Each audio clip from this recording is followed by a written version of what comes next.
কেন এতটা অগ্নিগর্ভ মুর্শিদাবাদ? এতটা অশান্তি হবে আঁচ করা যায়নি, আঁচ করতে পারেনি পুলিশ। এডিজি আইন শৃঙ্খলার মন্তব্যে ইঙ্গিত। অনেক কটা ইভেন্টস পরপর লাইন ছিল। রামনবমী পিসফুলি খুব সেলিব্রেট হয়েছে, সেখানেও আপনাদের কাছে অনেক ফ্যাক্টস ছিল, সেগুলো এক এক করে নালিফাই করা হয়। সব জায়গায় একটা ইন্টেলিজেন্স থাকে and we try to work on that. সেই হিসেবে আপনার ওখানে একজন আইজি কেও রাখা হয়েছিল। It is not that police were we are totally unaware বা আমাদের কাছে ছিল না। The scale of mobilisation that was obviously very high, এবং সেই জন্য আমাদের প্রথম যে ফ্রাইডে বা স্যাটারডে আর্লি এতে উই হ্যাড ডিফিকাল্টিজ। ঈদ গেছে, তারপরে রামনবমী গেছে পিসফুলি, তার ভেতর আপনারা জানেন অনেক স্টেট ডিস্ট্রিক্টস প্রোটেস্ট র্যালিজ চলছে। This incident is obviously something which been very unfortunate and very bad, and we have to ensure that this kind of thing doesn't gate repeated. মুর্শিদাবাদে পুলিশ বাহিনী মোতায়েন, দোষীদের রেয়াত করা হবে না, হুঁশিয়ারি পুলিশের। এখনো পর্যন্ত 200-র বেশি গ্রেপ্তার, আইন অনুযায়ী শাস্তির হুঁশিয়ারি এডিজি আইন শৃঙ্খলার। এখন অব্দি যে অ্যারেস্ট ফিগার আছে সেটা 200 ক্রস করে গেছে, এবং এফআইআর যেটা আছে, যেটা আগেও বলেছি যে সুমোটো এফআইআর আমরা যত পেরেছি রেজিস্টার করা হয়েছে। যারা দোষী, যারা দোষ করেছে, not a single person will be spared. No matter যত আমাদের জেলে যেখানে যেতে হবে, যেখান থেকে পাতাল থেকে নিয়ে আসতে হবে নিয়ে আসবো, কিন্তু যে কোনো ইন্ডিভিজুয়াল যারা ভায়োলেন্সে ইন্ডালজ করেছে, whoever he is, irrespective of any, whatever be his status, whatever be his position, everybody will be brought to book. Punishment will be meted out as per law. স্বাভাবিকের পথে সুতি, শামশেরগঞ্জ, ধুলিয়ান বাহিনী রুট মার্চে আস্থা ফিরেছে, তবে পরিস্থিতি স্বাভাবিক হলেও মনে ভয় রয়েই গিয়েছে দাবি স্থানীয়দের অনেকের।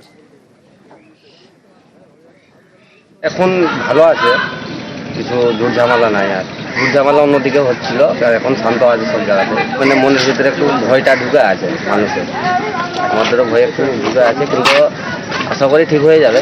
আশা করি এখন তো পরিস্থিতি ভালো দেখাচ্ছে, সবাই মানে আমাদেরকে সাহায্য করেছে, কাউকে কিছু করতে দেয়নি, আমরাও ভালোই আছি। হঠাৎ করে এটা অন্যদিককার হাওয়া একটু ছাওয়া পেয়ে গেছে, বলছে না কি রাতে রাতে কোনো জিনিস চুরি হয়ে গেল, হাওয়া হয়ে গেল, ওরকমই একটা হাওয়া এসে গেছিল এখানে। তো এখানে কোনো কাণ্ড হয়নি, মানুষজন যা বলে এখন আমরা অনেক ভালো আছি।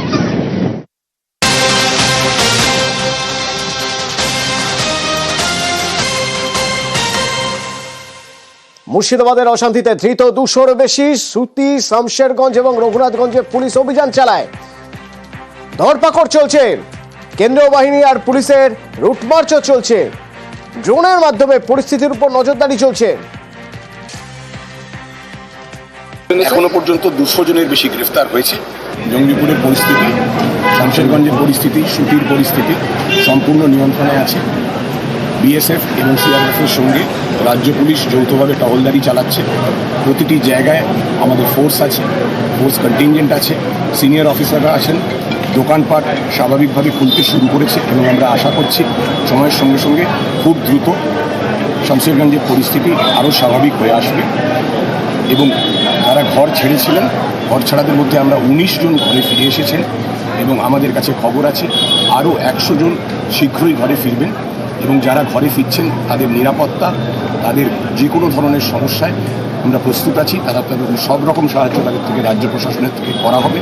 আমরা খালি একটা আবেদন করতে চাইছি সকলের কাছে, যে বহু ধরনের গুজব ছড়াচ্ছে, প্যানিক কলস আসছে, গুজবে কান দেবেন না।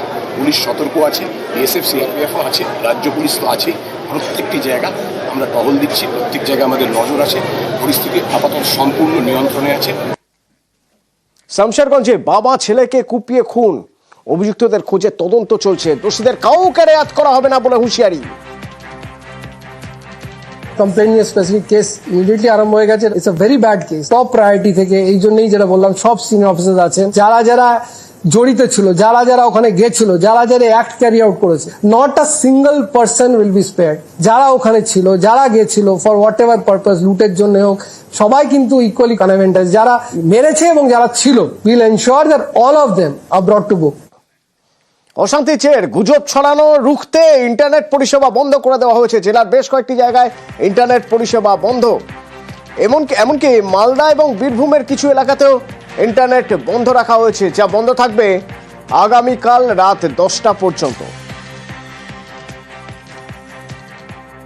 এত বেশি রিউমার্স এখনো ঘুরছে, এবং যতক্ষণ রিউমার্স থাকবে তত কিন্তু মেন্টালি মানুষের যতক্ষণ পিসফুল হতে পারবে না। এই রিউমার মঙ্গারিংটা কিন্তু আমাদের কোনো মতে বন্ধ করতে হবে, কারণ রিউমার মঙ্গারিং থেকে সব রকম প্রবলেম অ্যারাইজ করে। দুদিনের জন্য এই জন্য ইন্টারনেট এক্সটেন্ড করা আছে। ইন্টারনেট ইজ নেভার এক্সটেন্ডেড, আর ইন্টারনেট যেটা আমরা বন্ধ করি সেটা কোনো extension is never for maybe controlling a situation.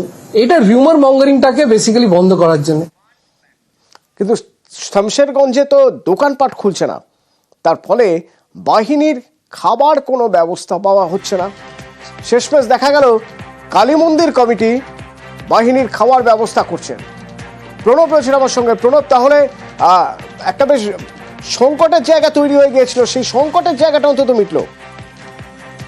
একদম তাই। দেখো যে ধুলিয়ানের যে গত কয়েকদিন ধরেই তোমার অশান্ত পরিবেশ, সেই পরিবেশের সমস্ত দোকানপাট বন্ধ, এবং সেই কারণেই যে শামশেরগঞ্জ থানার সামনে কালী মন্দির রয়েছে, বহু পুরাতন কালী মন্দির, এবং প্রচুর পরিমাণে যেহেতু পুলিশের ফোর্স থেকে আরম্ভ করে কেন্দ্রীয় বাহিনী থেকে আরম্ভ করে সবাই আসছে, কিন্তু দোকান বন্ধ থাকে তারা কিন্তু সমস্যায় পড়েছে।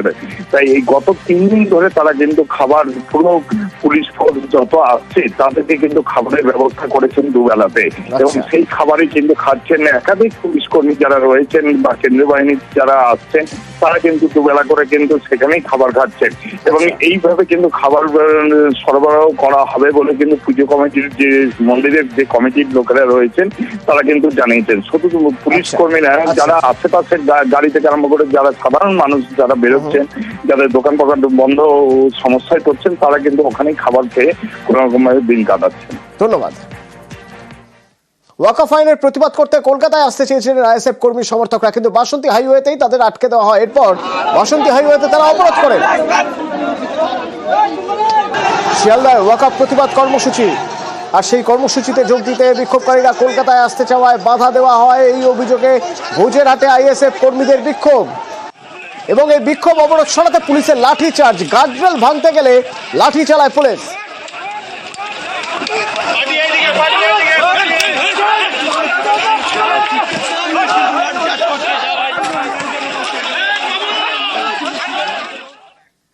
আর ওদিকে শিয়ালদায় ওয়াকফ আইনের প্রতিবাদে আইএসএফ এর কর্মসূচি। কলকাতা কেন্দ্রীয় আইনের প্রতিবাদ করা হয়। দিল্লিতে গিয়ে প্রতিবাদের পরামর্শ দেন ফিরহাদ হাকিম। পাল্টা তৃণমূলকে তোপ নওশাদ সিদ্দিকের। তৃণমূলের পরামর্শের প্রয়োজন নেই, তোপ নওশাদের।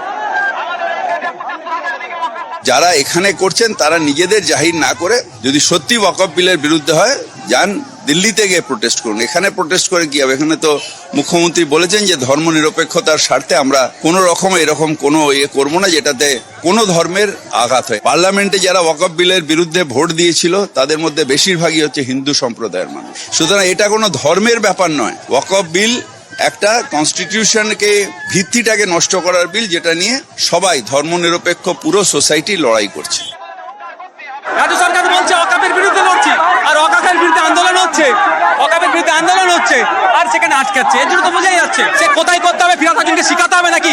ফিরহাদ হাকিমদের বলুন যারা রাজ্যের ওয়াকফ চুরি করে রেখে দিয়েছে সেগুলো বার করতে।